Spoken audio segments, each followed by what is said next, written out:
It is now my pleasure to welcome our first keynote speaker, a globally recognized voice in preventative health and cardiology, Dr. Aseem Malhotra. Dr. Malhotra is an NHS Consultant Cardiologist, Chief Medical Advisor to President Donald Trump's Make America Healthy Again, and a former Honorary Council member at Stanford University School of Medicine. His voice resonates across leading platforms such as the BMJ, JAMA, Internal Medicine, The Guardian, BBC, and more. Please welcome Dr. Aseem Malhotra.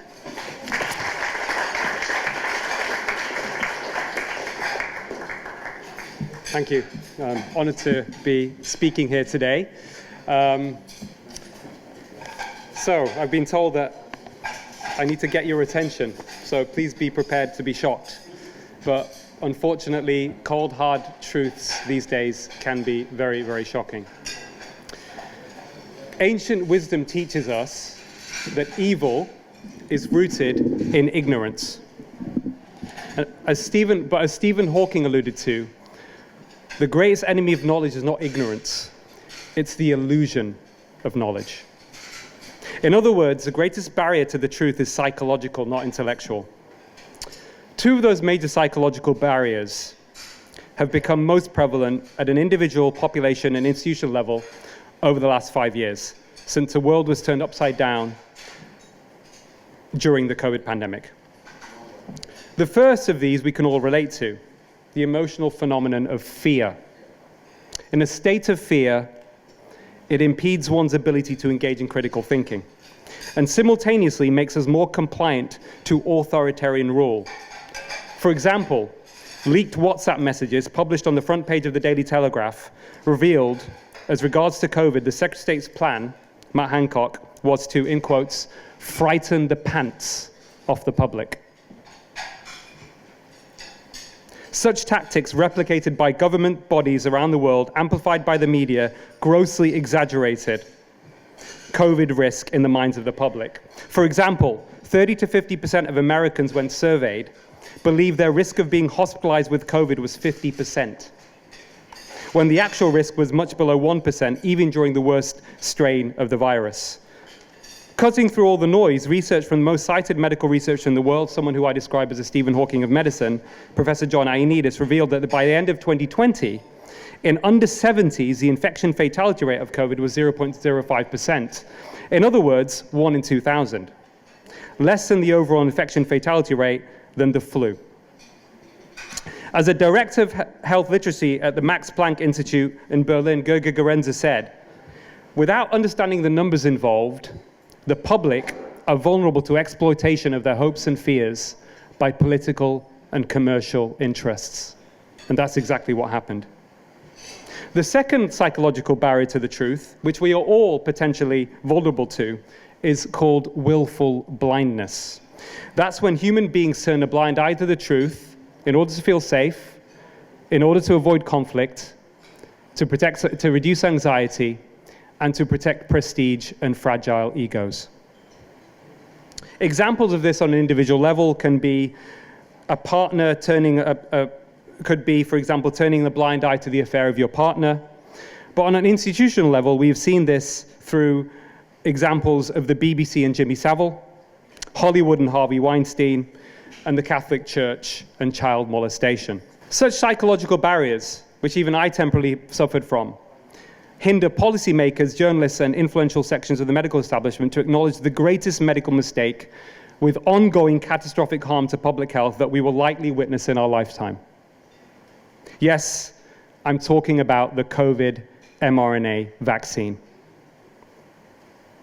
In fact, it's more likely better described as a genetic type of therapy. It's nothing like any traditional vaccine, as you all know, because what traditional vaccine still allowed you to get infected and it still allowed you to pass on the virus.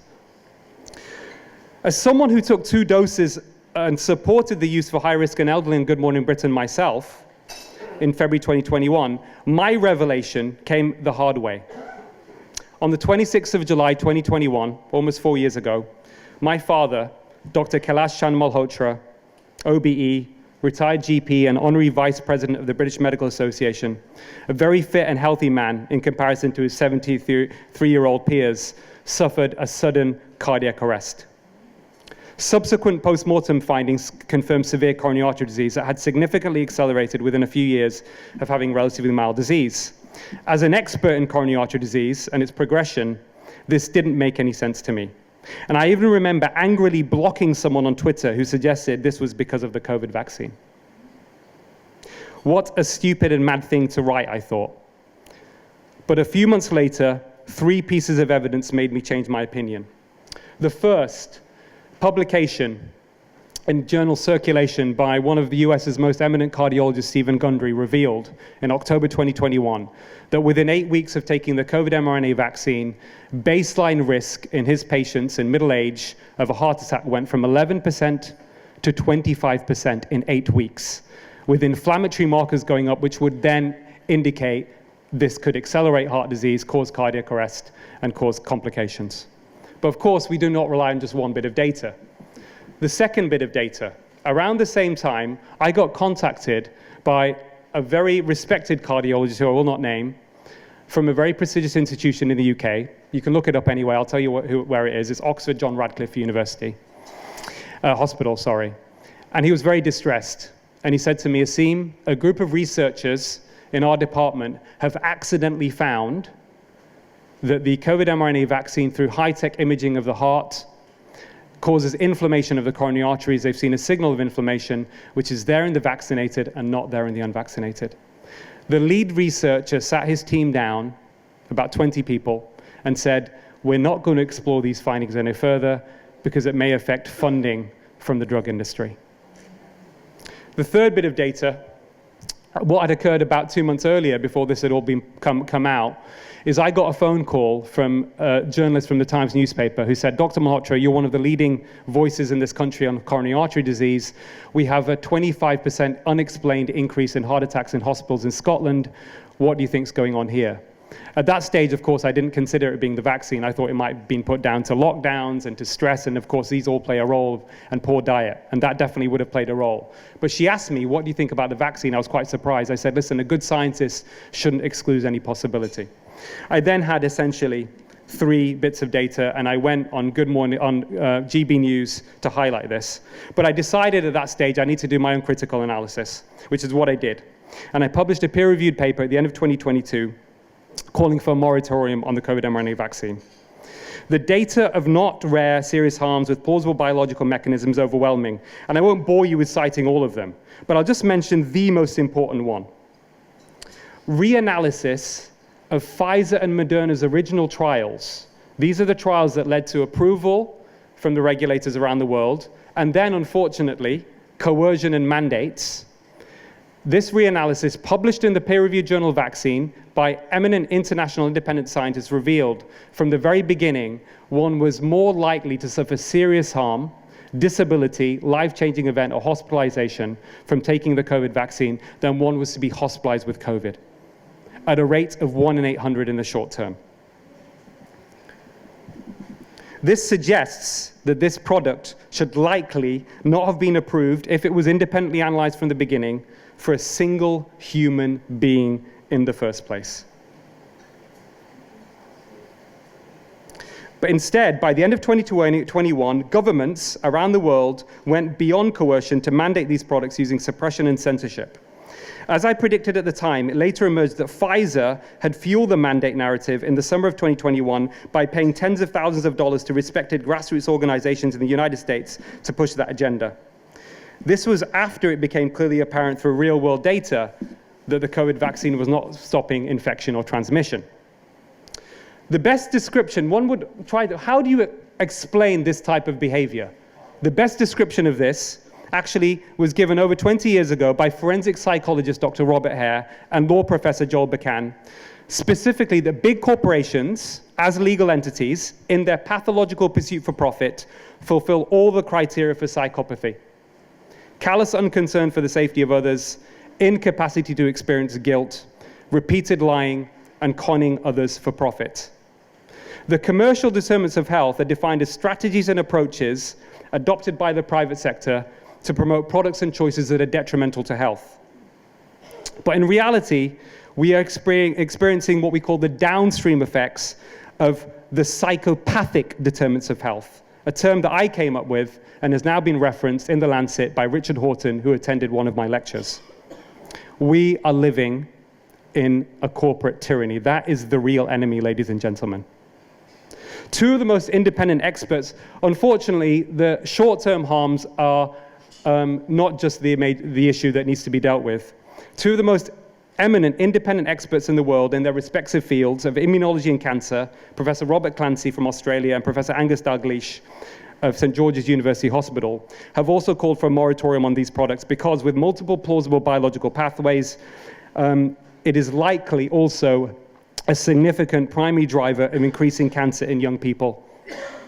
Because of their own experience in alternative media, the public are now becoming, because through our own experience and through the propagation of these opinions through alternative media, the public are becoming increasingly aware of these concerns. And I was pleasantly surprised to learn recently, 85% of NHS staff are now refusing any further COVID boosters, despite recommendations from their trusts. We have a crisis of trust. Recent data in the United States revealed that in April 2020, trust in doctors was at an all-time high at 74%. That has now reduced to just over 40%. This is a real problem. But trust cannot and will not be restored until there is an honest discussion of how the pandemic could have been handled better, almost certainly through focused protection policy for high risk and elderly, not by destroying livelihoods and shutting down the economy and stifling children's education, a legacy effect that will be felt for decades. But even more immediate and pressing is for the medical establishment to admit they made a terrible mistake with the rollout and mass coercion of the COVID vaccine, especially for those at low risk. Acknowledging a pandemic of the vaccine injured, many of them, perhaps some of them in this room, unaware they are ticking health bombs for premature death from heart disease and cancer. There is still time to intervene and mitigate from these harms. We also need to understand, especially as healthcare leaders, that freedom from this external system of oppression is directly linked to liberation from our own internal mechanisms of suffering. That means leading by example. And with everything we do, we must have virtuous speech at the heart and the forefront of our consciousness, not an afterthought. How many of you here can name the 7 Nolan principles of public life? Raise your hand if you can name the 7 Nolan principles of public life. Oh, there's one. Okay, very good. I'll tell you what they are. Selflessness, objectivity, integrity, accountability, honesty, openness, and leadership. But despite this apparent doom and gloom, there's also a glimmer of hope. In the United States, my good friends Robert Kennedy Jr. and Jay Bhattacharya are leading the movement to restore scientific integrity and ethics as the core driving principles in public health policy and medical practice. And as we reflect on our conduct to overcome this corporate tyranny as healthcare leaders, I'll end on a positive note with 10 life lessons from my beloved late father. Number 1, enjoy the climb, don't just focus on the end goal. 2, live in the moment and take something special from each day. 3, do not worry if someone does you harm, as they've only harmed themselves. 4, live as you wish to be seen. 5, a gain by improper methods is no gain at all. 6, there is always hope. 7, always do the right thing, as this will give you the peace and tranquility that we all seek. 8, lament not if you are manipulated or used, because discovering such is a moment of freedom. 9, do not harbor anger or resentment, as it only harms you. And 10, a small group of loyal friends can bring you all the happiness you desire. Thank you very much.